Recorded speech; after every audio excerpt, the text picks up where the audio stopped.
കുറച്ച് തേങ്ങാപ്പാൽ ഇതിലേക്ക് നമ്മളിനി കുറച്ച് കാപ്പിപ്പൊടി ആഡ് ചെയ്ത് നമ്മുടെ വീട്ടിൽ തന്നെ ഉണ്ടാക്കിയ അടുത്ത സാധനം ആഡ് ചെയ്യുന്നു. എന്താണ്? മഞ്ഞൾപ്പൊടി ആഡ് ചെയ്യുന്ന ശേഷം നമുക്ക് കിട്ടുന്ന സാധനമാണിത് കേട്ടോ. ഇതുണ്ടോ?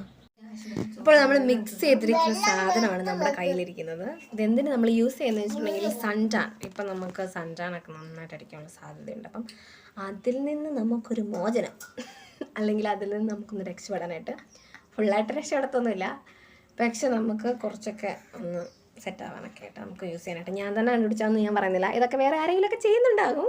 ഞാൻ ആഡ് ചെയ്യാറെന്താ, റോസ് വാട്ടർ ആഡ് ചെയ്യും, പിന്നെ സാധാ പശുവും പാൽ ആഡ് ചെയ്യും. ഇത് അങ്ങനെ മാറുക. പിന്നെ തേനുണ്ടെങ്കിൽ തേൻ ആഡ് ചെയ്യും. ഈ രണ്ട് സംഭവം തന്നെ ഇടാറ്. ഇത് തന്നെ ഇടാറ്. അപ്പം അങ്ങനെ ഞാൻ ആഡ് ചെയ്തിട്ട് ചെയ്യാറുള്ളത്. അപ്പം നിങ്ങൾ അങ്ങനെയൊക്കെ ചെയ്യുന്നവരാണോ? ഇനി നിങ്ങളിങ്ങനെ വെറൈറ്റി ആയിട്ട് ചെയ്യും എന്നൊക്കെയുള്ളത് നിങ്ങൾ കമൻറ്റ് ചെയ്യുക.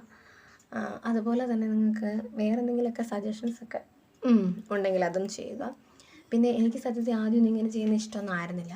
പിന്നെ ഞാൻ നോക്കുമ്പോൾ എന്താണെന്ന് വെച്ചിട്ടുണ്ടെങ്കിൽ എൻ്റെ ധാരണ ഈ ഒരു സ്കിൻ കെയർ എന്ന് പറയുന്നത് വേറെ എന്തോ സംഭവം എന്നായിരുന്നു. ഞാൻ ഇതിന് മുന്നേ വീഡിയോ ചെയ്തിട്ടുണ്ട്. അപ്പം ഞാൻ പിന്നെ അത് തന്നെ പറഞ്ഞുകൊണ്ടിരിക്കാൻ അത്ര ബോറില്ല. അപ്പം ആ ബോറ് പരിപാടിയുണ്ട്. നിങ്ങൾക്ക് അറിയാൻ കാണാൻ താല്പര്യമുണ്ടെങ്കിൽ എൻ്റെ ചാനലിൽ അതിൻ്റെ ഒരു സെൽഫ് കെയർ എന്ന് പറഞ്ഞിട്ടൊരു വീഡിയോ ഇട്ടിട്ടുണ്ട്, നിങ്ങൾക്ക് പോയി കാണാം.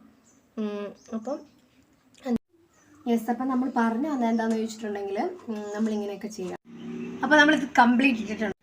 അപ്പോൾ ഇപ്പോൾ നമുക്ക് ഇങ്ങനെ ചൂടൊക്കെ ആയതുകൊണ്ട് നല്ല സൺടാൻ അടിക്കാനുള്ള സാധ്യതയുള്ളൊരു കാലാവസ്ഥ ആയതുകൊണ്ടും നിങ്ങളെല്ലാവരും എല്ലാ ദിവസവും ഇത് ചെയ്യണം. താല്പര്യമുള്ളവരെ, ഇനിയിപ്പം താല്പര്യമില്ലാത്തവർ ചെയ്യണമെന്ന് ഞാൻ നിർബന്ധമൊന്നും പറയത്തില്ല. താല്പര്യമുള്ളവർ ഇതെല്ലാ ദിവസവും ചെയ്യണം.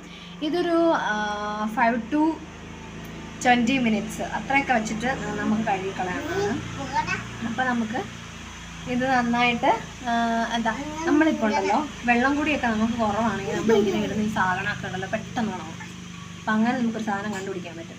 പെട്ടെന്ന് ഉണങ്ങാറാണെങ്കിൽ കുറച്ചും കൂടെ വെള്ളം കുടിക്കാനൊക്കെ ട്രൈ ചെയ്യണം. അങ്ങനെ പെട്ടെന്ന് ഉണങ്ങാത്തവരാണെങ്കിൽ നിങ്ങളുടെ വെള്ളം കൂടി ഏകദേശം നോർമലാണ് എന്നൊക്കെയുള്ള രീതിയിലാണ് എൻ്റെ ഒരു കണ്ടുപിടുത്തം വരുന്നത്. ഈ കണ്ടുപിടുത്തം ഞാൻ എന്തിനാ പറഞ്ഞതെന്ന് വെച്ചാൽ എനിക്കും അറിയത്തില്ല. അപ്പം നിങ്ങളെല്ലാവരും ഇത് ട്രൈ ചെയ്യുക. നിങ്ങൾക്ക് വേറെ എന്തെങ്കിലും പുതിയതായിട്ട് എനിക്ക് പറഞ്ഞു തരാനുണ്ടെങ്കിൽ നിങ്ങളതെനിക്ക് പറഞ്ഞു തരിക കമൻറ്റ് ബിലോ. അപ്പോൾ ഇത് കഴുകിയതിന് ശേഷം അപ്പോൾ ഗൈസ്, ഞാനിപ്പോൾ എൻ്റെ മുഖമൊക്കെ കഴുകി വന്നിട്ടുണ്ട്. ഒന്ന് കുളിച്ച് കയറിയതാണിത്. അപ്പോൾ നിങ്ങൾക്ക് എന്തെങ്കിലുമൊക്കെ മാറ്റം കാണാൻ സാധിക്കുന്നുണ്ടെങ്കിൽ നിങ്ങൾ പറയുക, സാധിക്കുന്നില്ലെങ്കിൽ നിങ്ങൾ പറയുക. അപ്പോൾ ഇത്രയൊക്കെയുള്ളൂ ഇന്നത്തെ വീഡിയോയിൽ. അപ്പോൾ ഇന്നത്തെ നമ്മുടെ സ്കിൻ കെയർ ആയിരുന്നു.